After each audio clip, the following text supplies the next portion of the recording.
The cross-country team from Green Bay's Preble High School ran its conference meet today with heavy hearts. Yeah, the team's longtime coach until 7 years ago, and he stayed with the program even after that, Jack Drankoff, was buried this morning after losing his fight with non-Hodgkin lymphoma. Now, our Ben Krumholtz went to Preble High School and joins us now with more on the legacy of this popular coach.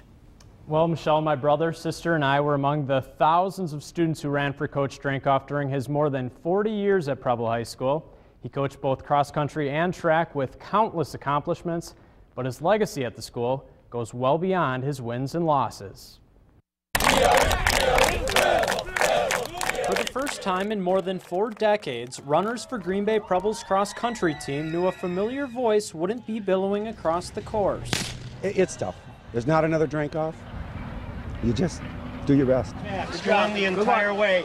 Jack Drankoff became Preble's cross-country coach in 1969, leading 32 teams to the state meet and winning 28 conference championships. I've always felt that if you can discipline yourself to run up to 6, 7, 8 miles, you should have no trouble with an English assignment or following some rule that's quite easy to follow, because certainly that's got to be a lot easier than running. He ended up just being a great role model. Ron Metzler ran on Drankoff's first state team in 1974. Go now, go now. Right. He now helps coach Preble's team with Dave Loritz, who also ran under Drankoff in the early 90s. The finish is right up there. Come on now, finish it.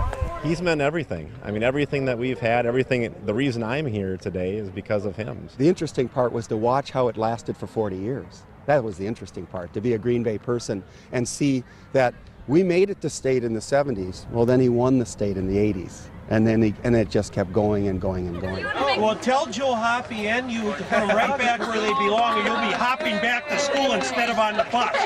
Honestly, we get together every year and we never quit laughing about all of the crazy Drankoff stories. Drankoff retired from coaching in 2005, but never managed to get away for good. Even his bout with cancer couldn't keep him from races or practices. When we were running, his car made a big loud noise when it was going through. Like, you could tell that his car was coming, and we're like, oh, there's Drankoff. More than being successful at the sport, he was successful at making kids better people and getting the most out of all of the kids that ran for him.